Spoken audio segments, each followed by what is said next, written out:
Guys, the countdown is on. Officially 100 days until the 2024 Olympic Games get underway in Paris. We're really excited. Philip Kim, a.k.a. Phil Wizard, is an award-winning breakdancer. There he is, who's representing Team Canada at this year's Games. It is the first time breaking will be included as a sport. Phil Wizard is joining us now in studio. Good morning to you, Phil. Nice to see you again. We meet here again. We meet here again. Okay, I have to ask you about the uniforms because we've been talking about it all morning. Yes, what do you think of the Team Canada uniforms? I love it. We did the launch yesterday with Team Canada Lululemon. All the responses were super positive, I think, from media and the athletes as well.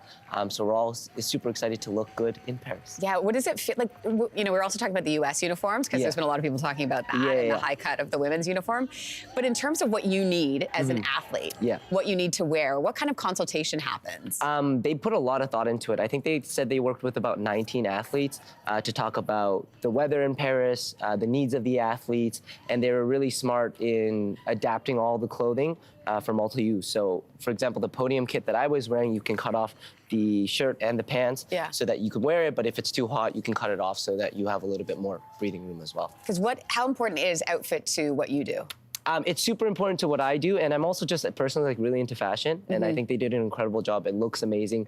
You want to feel amazing representing Canada, That's right. And especially we're in Paris. It's a city of fashion, so you want to look good, you want to stand out. So I think they've nailed those things. Okay, so let's talk about the fact, 100 days. What does that mean for your training right now? Where are you at, headspace, body-wise? You know what? Especially after yesterday, it's when you really start to feel it. When you see the kit, it's 100 days out now. It's a big number. We're getting into double digits. We'll hit 99 soon, and the closer you get, the more excited you are, but the more nervous you get as well, for sure. And what do you do about those nerves and the expectation? Honestly, I take my life day by day. So every single day, I just do the best that I can in training and just trying to stay focused leading up to the Games. And that's one of the things that you taught me the last time you were here, because I was asking about sort of how it works when you're in the moment, when you're actually competing, and you kind of do have to take it moment by moment, right? In terms of where your body goes. Yeah, definitely. So tell people a little bit about who are unfamiliar with breaking and the sport of breaking.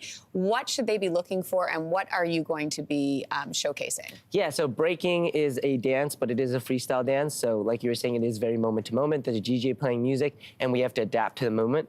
It's a tournament-style event, so it's going to be about 16 people, both men and women, which is amazing this year, that everything is equal in terms of the amount of female and male athletes.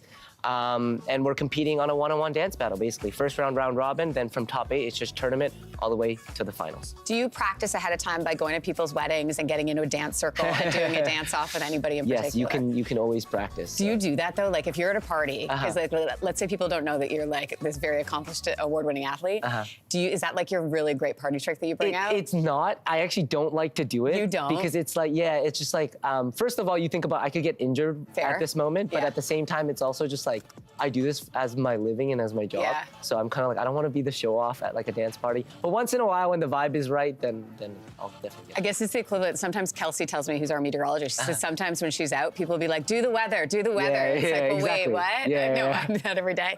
In terms of the whole experience of Paris, what are you most looking forward to? Ooh, I've been fortunate enough to meet a lot of the other Team Canada athletes, and so just bonding more with them in Paris and seeing them in Paris, seeing familiar faces.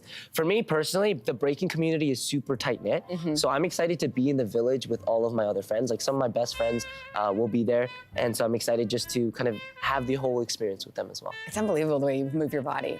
So the rest of us Canadians, you're going to be there. How can we as Canadians support you guys? Ooh, that's a very good question. I think the sport has been good already. I think just keeping the hype going, keeping the love going. I think there's a lot of initiatives, like honestly supporting with the Lululemon Legacy Foundation. Like if you buy some of the Team Canada kit, I know a percentage of that goes back to the athletes, funding the athletes, little things like that. But I think just cheering us on and showing positivity. Well, we hope you hear our cheers from here, that's for sure. Good luck. Thank you for stopping by again, and let us know how everything goes. Yes, I will. Love the behind-the-scenes stuff, too. Hey, thanks for watching. If you liked this, be sure to subscribe here, or you can check out more Your Morning videos right here.